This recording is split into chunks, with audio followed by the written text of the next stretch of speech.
بسم اللہ الرحمن الرحیم۔ امر بالمعروف و نہی عن المنکر کے متعلق جناب شیخ مفید علیہ الرحمہ سے منقول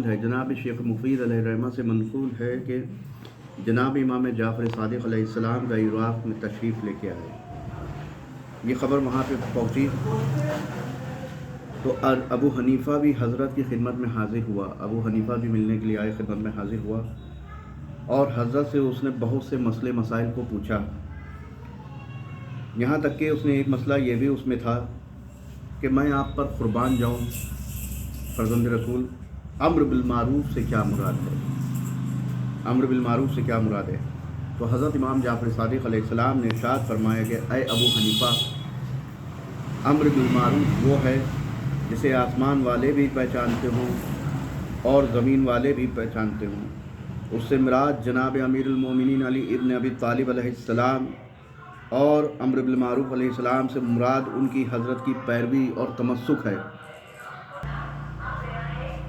حضرت امام جعفر صادق علیہ السلام نے ابو حنیفہ سے فرمایا کہ امر بالمعروف سے مراد وہ نہیں ہے، سے مراد ان حضرت کی یعنی امیر المومنین علی ابن ابی طالب علیہ السلام کی پیروی اور ان سے تمسک ہے کا حکم دینا ہے، یعنی علی کی ولایت، امیر المومنین کی حکم دینا لوگوں کو، یہ امر بالمعروف ہے۔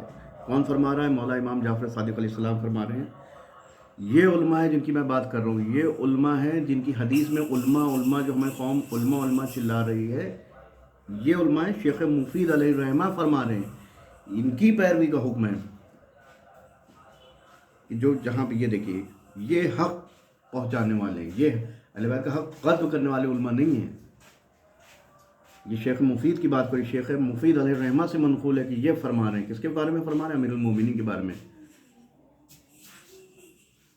جو علماء کی بارے صفات، علماء کا احترام، علماء لکھا گیا ہے، یہ 2023 میں جو قوم ہماری سمجھ رہی ہے کہ ان سے مراد یہ ہے جیسے انا اعطیناک کالکوثر، یا جو ہے قرآن کی آیات ہیں، قرآن کی تفاسیر ہیں، جسے پیش کیا جا رہا ہے کہ تفسیر بالرائے ہے۔ میں نے پچھلے ویڈیو اپلوڈ کیا تھا تفسیر بالرائے کے، اسی طرح سے روایتوں کے، اسی طرح سے احادیث کے معنی مطالب ہوتے ہیں۔ علی کے لیے کوئی چیز نازل ہوئی ہے، انہوں نے کہا وہ صدیق ہے، اور وہ تمام طریقے کی جو ادھر ہے مزداق کیوں ہے؟ جو علماء مراد لی ہیں، آپ سمجھ رہے کہ یہ مراد ہے، بس آپ کے ذہن میں یہ آ رہا ہے کہ بس ہمارے جو علماء جن کو ہم مان رہے ہیں، یا 1150 سال کا عرصہ ہو گیا ہے امام کی غیبت کو تقریباً، بس اور کوئی علماء گزرا ہی نہیں، بس یہ جو آج کے حالات ہیں یہی علماء اور کوئی گزرا نہیں۔ اب یہ دیکھیے علماء کے بارے میں بتا رہا ہوں۔ شیخ مفید علیہ الرحمہ فرما رہے ہیں امر بالمعروف و نہی عن المنکر کے متعلق چھٹے امام نے فرمایا ان سے تمسک، یعنی امیر المومنین علی ابن ابی طالب علیہ السلام سے تمسک اور ان سے محبت کا حکم دینا امر بالمعروف ہے۔ تو ابو حنیفہ نے فرمایا میں قربان ہو جاؤں، وہی دونوں تو ابو حنیفہ نے فرمایا قربان ہو جاؤں، پھر اس سے کیا عرض ہے کہ میں قربان ہو جاؤں؟ فرمایا وہی دونوں، یعنی نہیں عن المنکر سے کیا مراد ہے؟ یہ ابو حنیفہ مولا سے پوچھا ہے نہیں عن المنکر سے کیا مراد ہے؟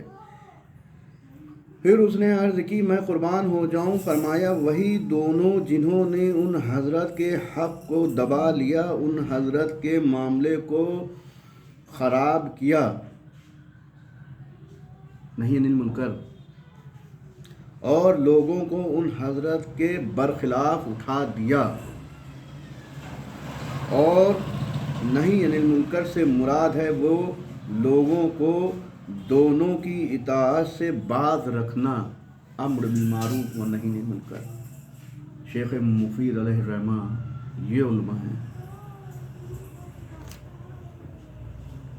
ابو حنیفہ نے عرض کی کہ اگر کسی شخص کو خدا کی نافرمانی کرتے دیکھیں، ابو حنیفہ کہہ رہا ہے کسی کی نافرمانی کرتے دیکھیں اور اسے باز رکھیں تو آیا یہ نہیں عن المنکر نہیں ہے؟